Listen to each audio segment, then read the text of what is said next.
Hey guys, welcome back to my channel pairs to literature. Guys, आज का जो हमारा सेशन होने वाला है वो एक कंटिन्यूअस वीडियो है। इससे पहले जो हमारा कल्चरल स्टडीज का जो पूरी सीरीज चल रही थी उसके उसके कुछ पार्ट्स में अपलोड कर चुकी हूँ। अगर आपने वो नहीं देखे तो मैं डिस्क्रिप्शन में उसका लिंक मेंशन कर दूंगी, आप वहां से उन्हें देख सकते हैं। गाइस, सबसे पहले तो ये सेशन शुरू करने से पहले मैं चाहूंगी आप लोग सब इस सेशन को शेयर कर दीजिए, लाइक कर लीजिए, ताकि और भी बच्चे इसको देख सके। ठीक है। अच्छा गाइस, जैसे कि आप देख सकते हैं मेरे हैंड रिटन नोट्स है जिनको पढ़कर मैंने खुद ने अपना यूजीसी नेट का एग्जाम अपने फर्स्ट अटेम्प्ट में क्वालिफाई किया है with a very good percentile. And I hope guys मेरे ये नोट्स आपके लिए भी काफी हेल्पफुल होंगे। तो अगर आपको ये नोट्स मेरे अच्छे लगते हैं तो प्लीज गाइस इसे शेयर कीजिए अपने फ्रेंड्स को और मुझे कमेंट बॉक्स में बताइए कि आपको ये कैसे लगते हैं। ठीक है गाइस, तो चलिए आज का सेशन शुरू करते हैं। तो गाइस, इससे पहले मैं कल जो करवा चुकी थी, हमारा जो टॉपिक चल रहा था वो रेमंड विलियम्स का चल रहा था। ठीक है, कि रेमंड विलियम्स ने कल्चरल स्टडीज से रिलेटेड अपनी क्या थ्योरीज दी है उसके मैं हाफ पार्ट कवर करवा चुकी थी। आज इसका कंटिन्यूस करते हैं। ठीक है गाइस, तो टेलीविजन और इसका फुल फॉर्म है टेक्नोलॉजी एंड कल्चरल फॉर्म। कि मतलब जब टेलीविजन का इन्वेंशन हुआ तो किस तरह से टेलीविजन की वजह से हमारे कल्चर में चेंजेस आए, हमने किस तरह से टेलीविजन को अडेप्ट किया। ठीक है, तो अगर हम बात करें कि टेलीविजन का जो इन्वेंशन हुआ था वो नॉर्मली अगर हम बात करें तो क्यों हुआ था, टेलीविजन से हमें क्या फायदा हुआ एंटरटेनमेंट का नॉर्मली। तो क्योंकि पहले जो क्या थे थिएटर्स थे, तो थिएटर में लिमिटेड पीपल बैठ पाते थे। ठीक है, लेकिन टेलीविजन से क्या हुआ कि हम एक जगह किसी चीज को रिकॉर्ड करके थाउजेंड्स ऑफ पीपल्स को उसे टेलीकास्ट कर सकते थे। ठीक है, और बहुत दूर तक काफी डिस्टेंस तक वह टेलीकास्ट हो सकते थे। ठीक है, तो हमारी व्यूअरशिप है और ज्यादातर लोगों तक इसकी अप्रोच बढ़ गई। इसका मेन रीजन टेलीविजन के इन्वेंशन का पहले तो यही था, बट उसके बाद उसके क्या इफेक्ट हुए और किस तरह से लोग इन्वॉल्व हुए टेलीविजन में, क्योंकि एड आने लगे। ठीक है, मीडिया इन्वॉल्व हुआ, पॉलिटिक्स इन्वॉल्व हुई, क्योंकि देखो इंडस्ट्रीज इन्वॉल्व हुई। मान लीजिए कोई प्रोजेक्ट है तो टेलीविजन के थ्रू मतलब एड्स आने लगे, क्योंकि मान लीजिए सेम प्रोडक्ट है, कोई टूथपेस्ट का ही प्रोडक्ट है तो मार्केट में डिफरेंट डिफरेंट टूथपेस्ट है। ठीक है, बट आपके टूथपेस्ट में अगर कोई कंपनी चाहती है कि वो अपने टूथपेस्ट की ब्रांडिंग करे और उसका एडवर्टाइजमेंट करे ताकि लोगों तक पहुंच सके कि ये किसी और से कैसे अलग है, तो इसका जो बेस्ट मीडियम बना वो टेलीविजन बना। ठीक है, तो वो बीच बीच में एड्स डालते थे। इससे क्या होता था, उनकी सेलिंग बढ़ती थी, सेलिंग बढ़ती थी तो प्रॉफिट बढ़ता था। ठीक है गाइस, तो through TV develop the important concept of programmes flow advertisement glue the audience to TV set creating a fast and continuity. अब देखिए, जैसे मान लीजिए बीच बीच में इनको एड डालने हैं तो ये लोग पूरा ध्यान रखते थे। ठीक है, कि किस तरह से लोगों की जो साइकोलॉजी को एंगेज करना है, कि कितनी देर तक व्यूअर्स का इंटरेस्ट बना रह सकता है और कितने टाइम बाद वो एड डाल सकते हैं, ताकि व्यूअर्स उस एड को देखे भी सही और उसके उसके बाद भी उनका इंटरेस्ट बना हुआ है कि सडन कुछ हुआ है। ठीक है, तो वो उसको वेट करेंगे कि इस एड को चलिए देख लेते कोई बात नहीं, क्योंकि उन्हें उसके बाद का भी देखना है। इस तरीके से गाइस उनकी पब्लिसिटी हो गई, उनका एडवर्टाइजमेंट हो गया, प्रमोशन हो गया। इस तरह से टेलीविजन वर्क करता था, क्योंकि टेलीविजन से क्या थे, बड़ी बड़ी जो इंडस्ट्रीज है उन्होंने अपना प्रमोशन करना शुरू कर दिया। इस तरह से गाइस क्या हुआ, जो टेलीकास्ट कंपनीज है वो भी अर्निंग करने लगी, इंडस्ट्रीज भी अर्निंग करने लगी। ठीक है, ये पूरा जो गिमिक है इस तरह से स्टार्ट हुआ। अब देखो कॉन्सेप्ट ऑफ डिमांड सप्लाई वो भी यही बात करता है कि जब डिमांड होगी तभी तो सप्लाई होगी, और डिमांड कब बढ़ेगी, जब लोगों को उस प्रोजेक्ट के बारे में पता लगेगा। तो उस प्रोजेक्ट को पता लगने के लिए उन्हें प्रमोशन जरूरी था। ठीक है, तो डिमांड हुआ, डिमांड से सप्लाई हुई, ये पूरा इकोनॉमिक गिमिक है, इकोनॉमिक खेल है, आप लोग सब जानते हैं। Then cliffhanger ending create curiosity. जैसे कि मैं बात कर रही थी कि मान लीजिए कोई शो चल रहा है तो जो प्रोग्रामर्स थे जिनके ये शोज चल रहे थे उन लोगों ने ये साइकोलॉजी समझ ली थी कि किस तरह से व्यूअर्स की साइकोलॉजी को एंगेज करना है, कि क्लिफ हैंगर करना। जैसे आप लोग देखते हैं सीरियल्स वगैरह में भी कि सडन एकदम एंडिंग में जाके कुछ ऐसा इवेंट वो लोग इवेंट पे अकेला वो लोग इसको प्रोग्राम को एंड करते हैं कि हमारा इंटरेस्ट बना रहता है कि अरे इसके बाद क्या होगा। हम लोग सब जानते हैं इसको बहुत अच्छे से कि हम लोग वेट करते हैं नेक्स्ट एपिसोड का कि सडन कुछ हुआ कि अब इसके बाद क्या होगा, इसके बाद क्या होगा। तो इसे बोलते हैं क्लिफ हैंगर एंडिंग। जैसे कि चार्ल्स डिकन्स, थॉमस हार्डी जो विक्टोरियन एरा के नॉवेलिस्ट थे, आप जानते हैं, उन्होंने अपनी जो सीरीज थी नॉवेल्स की वो कुछ इसी तरह से पब्लिश करवाई थी कि एक मतलब उन्होंने पूरी एक साथ नॉवेल को पब्लिश में कराकर सीरीज में करवाया था ताकि इंटरेस्ट बना रहे, पहली बात। दूसरी बात, इस तरह से वो लॉन्ग टाइम तक पिक्चर में रह सकते थे, सोसाइटी में रह सकते थे, मतलब अपने व्यूअर्स के बीच में रह सकते थे। क्योंकि मान लीजिए एक नॉवेल है, पूरा पब्लिश हो गया तो कुछ टाइम तक उसकी पब्लिसिटी रहेगी। बट अगर नॉवेल सीरीज में पब्लिश हुआ, जैसे एक पार्ट आया फिर 2 पार्ट आया, तो उसकी व्यूअरशिप काफी लंबी हो जाएगी क्योंकि व्यूअर्स उसका वेट करेंगे, ठीक है। और इन द एंड जब सारे पब्लिकेशन सीरीज कंप्लीट हो जाएगी तो वो एक साथ भी अपने नॉवेल को पब्लिश करा सकते हैं। इससे उनकी व्यूअरशिप रीडरशिप बढ़ गई। तो ये भी होता था, ठीक है गाइस। तो प्लेइंग विद व्यूअर साइकोलॉजी, जैसे मैं बात कर रही हूँ व्यूअर्स की साइकोलॉजी से प्ले करते थे, क्योंकि हम लोग बैठे रहते थे उस काम को। जैसे मान लीजिए कोई बहुत अच्छा सीरियल चल रहा है, उसकी टीआरपी टॉप पे है, तो हम बैठे रहते हैं उसको देखने के लिए। उसके बीच में कितने भी ऐड आए हमें नहीं पसंद होते, बट हमें देखने पड़ते हैं। क्यों? क्योंकि उसके बाद का जो पार्ट 2 है सीरियल का, मान लीजिए बाद का बचा हुआ सीरियल का वो है, उसको हमें देखना है। तो आजकल आप जैसे यूट्यूब पे भी देख लीजिए, आप यूट्यूब पे कोई अच्छा चैनल है, किसी का फेमस हो गया, तो बीच बीच में वो एड डाल देते हैं। क्यों? क्योंकि उन्हें पता होता है कि इस चैनल पे टीआरपी उन्हें मिलेगी, पर लोग उन्हें व्यूअरशिप उसकी पसंद कर रहे हैं, तो वो चाहे ना चाहे उन्हें वो एड देखने ही पड़ेंगे। इस तरह से अपना प्रमोशन भी कर पा रहे हैं, ठीक है। इस तरह से डिमांड बढ़ गई तो डिमांड से सप्लाई बढ़ गई, ठीक है भाई। तो ये डिमांड सप्लाई का कॉन्सेप्ट है जो टेलीविजन ऑनलाइन नेटवर्क, आजकल पहले टेलीविजन था, आज के जमाने में वही काम network, online, FB, YouTube, Twitter, Insta, इनके थ्रू भी हो रहा है गाइस, ठीक है। तो these all are marketing economic gimmicks, advertising, capitalist business, economic venture. क्योंकि कैपिटलिस्ट इंडस्ट्रीज होती है तो वो क्या करते हैं, अपने प्रमोशन के लिए इस तरह के एड डाल देते हैं, अलोंग विद वीडियो क्वालिटी और सैटेलाइट ट्रांसमिशन। और इसके अलावा जो गाइस हम बात करें कि टीवी में इसके अलावा भी क्या इम्पैक्ट होता है, आपका सीरियल जो भी आप शो कर रहे हैं वो तो इम्पोर्टेंट होना ही चाहिए। इसके अलावा अगर आपकी वीडियो क्वालिटी अच्छी है, सैटेलाइट ट्रांसमिशन की क्वालिटी अच्छी है, वो भी इम्पैक्ट करता है व्यूअरशिप पे, ठीक है गाइस। इसके बाद केबल डिस्टोर्शन, कि आपकी जो केबल ट्रांसमिट हो रही है, टेलीकास्ट हो रहा है, उसमें डिस्टोर्शन कितना है, कितनी स्मूथली वो रन हो रहा है, वो भी आपकी व्यूअरशिप पे इम्पैक्ट होता है। These all conditions are mind as viewer which create consumerization. Guys, इस पूरी टर्म को हम बोलेंगे जितना माइंड हमारी जो व्यूअर साइकोलॉजी इंगेज हो रही है उसे बोलेंगे कंज्यूमरिज्म। ये पूरा कंज्यूमरिज्म होता है। Now politicians, capitalist use TV, हम सब जानते हैं पॉलिटिशियंस अपने एजेंडा को प्रोपोगेट करने के लिए, ठीक है, टीवी का इस्तेमाल करते हैं। मीडिया में आजकल आपने देखा होगा जो कोई मूवी है आ रही है तो उसका प्रमोशन करने के लिए वो लोग जो फेमस सीरियल्स होते हैं वहां तक भी आ जाते हैं। कपिल शर्मा का शो है उसमें भी वो अपना प्रमोशन करने आ जाते हैं। क्यों? क्योंकि हो सकता है उनका मूवी जो आ रही है वो वैसे लोग नहीं देखे, अगर लेकिन कपिल शर्मा का जो शो देखता है वहां पे वो आ गए हैं तो उनकी अपने आप प्रमोशन हो गया गाइस, ये सब हम जानते हैं। तो इस तरह अपनी पब्लिसिटी करते हैं। तो communication through with they use people with lofty diction, engage our psychology, और इस तरह से अपना प्रमोशन करते हैं। Then Marxism and literature.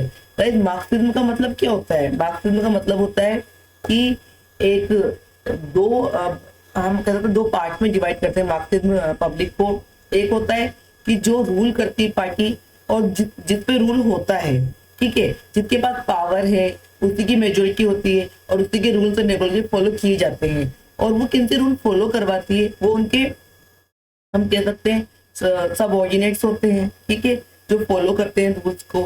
तो गाइस यहाँ पे विलियम ने बात की कि William engages with the concept of ideology. देखिए आइडियोलॉजी की बात करें अगर हम, तो आइडियोलॉजी गाइस पुलिस और लॉज इसके द्वारा ही प्रोपोगेट नहीं की जाती है या फॉलो नहीं करवाई जाती है।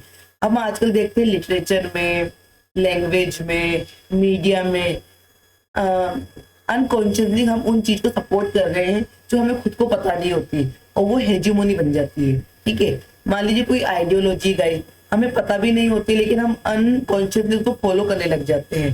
तो आइडियोलॉजी होती है जो लैंग्वेज, लिटरेचर, मीडिया, कस्टम, ठीक है, इन सब से डेवलप होती है, कल्चर। और हेजिमोनी जो कि ग्रामजीन, एंथोनी ग्रामजीन, गाइस ये दोनों जो है बहुत ही फेमस टर्म्स है, ये एनएफटी टॉपिक्स है। मैं इनको हाईलाइट कर देती हूँ।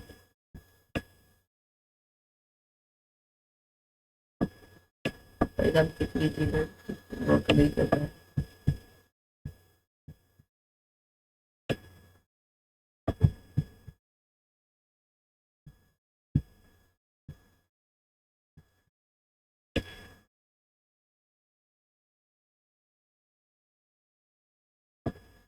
और ये हेजीमोनी का कॉन्सेप्ट, ठीक है गाइस।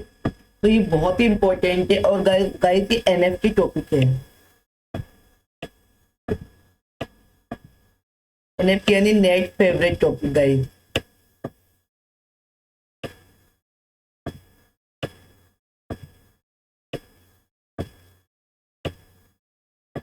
ठीक है गाइस, तो नेट फेवरेट टॉपिक गाइस आप देख लीजिए, आप एडजस्ट कर लीजिएगा क्योंकि मैं वैसे यूज कर रही हूँ तो मेरी राइटिंग अच्छी नहीं आएगी इसमें। ठीक है, तो William adds that culture at any point in history is a site of political contest.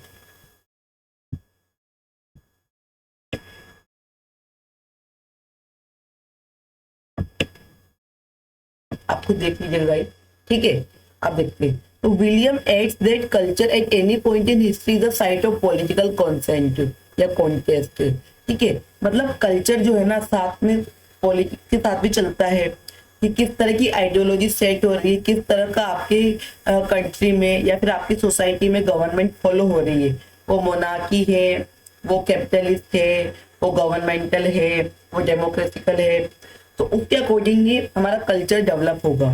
ठीक है, मतलब जैसे मान लीजिए पहले के जैसे ब्रिटेन में मोनार्की चलती थी, तो अगर वहां के सीरियल्स अगर सीरियलाइज होंगे तो वो भी उसके इर्द गिर्द ही होंगे कि सीरियल में मोनार्की दिखाई जाएगी और उसकी रूलिंग पार्टी होगी, फिर उसकी ऑडियंस होगी। ठीक है, अगर आपके डेमोक्रेसी जैसे इंडिया में डेमोक्रेसी है तो सीरियल वगैरह में दिखाएंगे कि हर व्यक्ति को इक्वल राइट से हर अपना अपनी बात कह सकता है।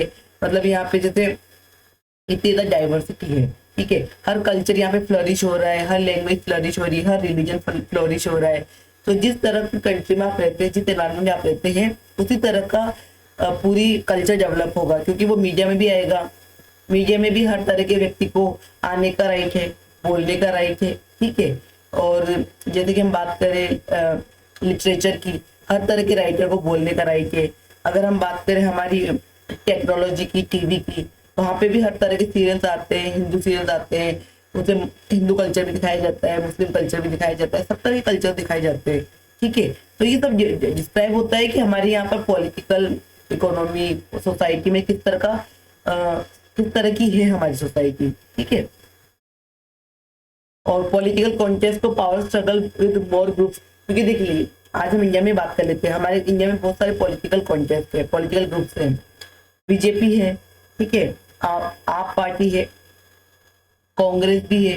इसके अलावा भी बहुत सारे छोटे छोटे जो स्टेट लेवल पर, रीजनल लेवल पर जो जितने भी है ना ग्रुप्स है, पॉलिटिकल ग्रुप्स है, वो भी अपनी हेजेमनी क्रिएट करते हैं। ठीक है गाइस, तो इससे क्या होता है, पावर स्ट्रगल होता है। हर कोई टॉप पे रहना चाहता है, अपनी आइडियोलॉजी को नरेट करना चाहता है। ठीक है, तो पावर स्ट्रगल चलता है between different groups. In history, culture is marked by the presence and interplay of their ideologies, dominant, resident and emergent. देखिए गाइस, जैसे अगर हम अर्लियर इंडिया में बात करें, जैसे आफ्टर इंडिपेंडेंस, सबसे पहले क्या है, कांग्रेस हमारे कल्चर में आई, कांग्रेस हमारी एग्जिस्टेंस में आई, तो सब लोग कांग्रेस पार्टी को फॉलो करते थे। ठीक है, लेकिन अटल बिहारी वाजपेयी जब 2000 में आए, वो तब धीरे धीरे बीजेपी का इमरजेंस हुआ। ठीक है, तो उस टाइम डोमिनेंट पार्टी कौन सी थी, कांग्रेस। और अगर हम बात करें हमारी बीजेपी की, तो वो साइड बाय साइड चल रही थी क्योंकि धीरे धीरे इमर्ज हो रही थी, तो वो रेजिडुअल बनी और फिर इमरजेंट में आई। तो मतलब बात ये है कि एक पर्टिकुलर टाइम में कोई एक पार्टी या फिर कोई एक जो कॉन्सेप्ट होता है वो तो अपना डोमिनेंट पे होता है, बट साइड बाय साइड कुछ और भी नरेशन, कुछ और भी आइडियोलॉजी चलती रहती है। ठीक है, वो डिफरेंट स्टेटस में होती है, लेवल ऑफ पावर्स होते हैं उनके। Every time dominant and subordinate और रेजिडुअल वर इन कॉन्फ्लिक्ट्स। ठीक है, तो जैसे मान लीजिए 2000 की बात करें, अटल बिहारी वाजपेयी जब आए तो कांग्रेस टॉप पे थी, बट फिर भी उसकी बीजेपी से धीरे धीरे कॉन्फ्लिक्ट शुरू हो गए थे। क्यों? क्योंकि दो आइडियोलॉजीज आपस में कॉन्फ्लिक्ट कर रही थी।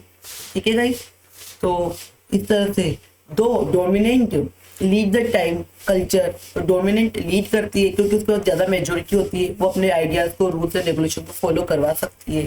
ठीक है, inter reflect of minor power also some turn everything and develop their own culture, but हम देखेंगे कि after time, over the time, जो माइनॉरिटी होती है या रेजिडुअल जो पावर्स होती है वो धीरे धीरे पावर में आती है, कॉन्सेप्ट में आती है, और वो कभी आगे जाके मेजोरिटी भी बन जाती है। ठीक है, तो आज जो मेजर है वो कल की आज जो मेजर है वो कल की माइनर हो सकती है, और जो आज जो माइनर है वो कल की मेजर हो सकती है। ठीक है, ये पावर स्ट्रगल, ये पावर एक्सचेंज चलता रहता है, और वही हमारे कल्चर का पार्ट भी बनता है। Cultural studies start from 1960 because from 1945 structure is following during the modern era. They feel everything will represent through fixed structure. अब देखो, हम कल्चरल स्टडीज की बात करें तो मैंने आपको कल्चरल स्टडीज का जो इंट्रोडक्शन वाला पार्ट 1 बताया था, उसमें भी बताया था कि कल्चरल स्टडीज को हमने सीरियसली लेना as a concept, as a ideology शुरू किया कि because in Britain after 1960 post structuralism आया, इंडस्ट्रियल एरा आया। ठीक है, इससे पहले स्ट्रक्चरलिज्म चल रहा था, और वो कहते थे हर चीज को हम एक बॉक्स में अरेंज करके, बॉक्स में कवर करके देखेंगे। ठीक है, तो कल्चर भी एक बॉक्स में है, एक बॉक्स में अरेंज कर दिया हमने, और उसके अंदर ही सब कुछ है।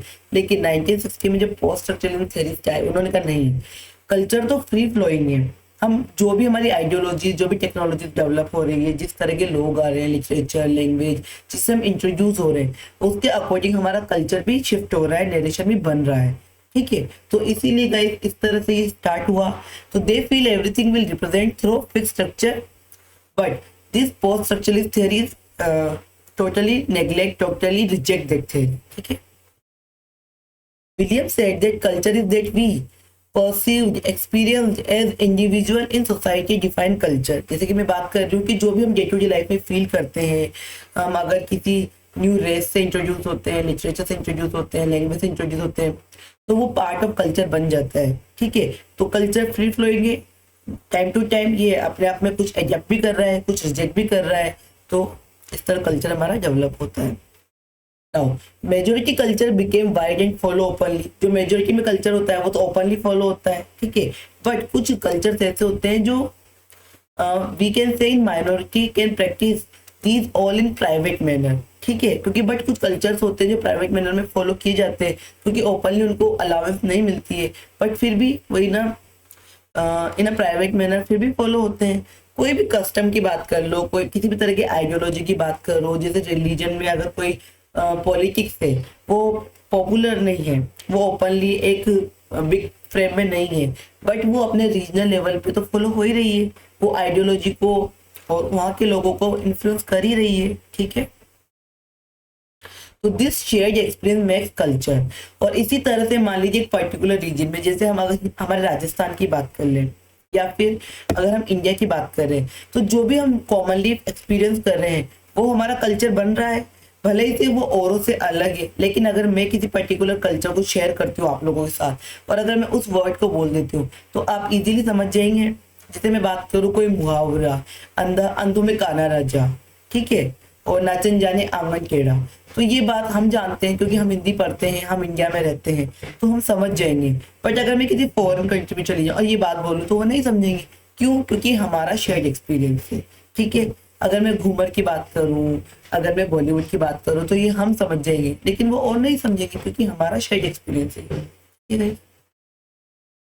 देन कीवर्ड्स, गाइस इनका कीवर्ड्स करके भी एक वर्क है जो बहुत ही फेमस है। इन्होंने बहुत सारे, इनका मतलब था कि हम जैसे जैसे न्यू कल्चर से या फिर न्यू आइडियोलॉजी से इंट्रोड्यूस होते हैं, तो हम नए नए कीवर्ड्स को, नए नए वर्ड्स को अपनी जो कल्चर है उसमें इंट्रोड्यूस करते जाते हैं। ठीक है, जैसे गाइस हम पहले पर्शियन कल्चर था हमारा, उसके बाद हम इंग्लिश कल्चर हमने एक्सेप्ट किया, तो इंग्लिश से हमने बहुत सारे वर्ड्स को अडेप्ट किया।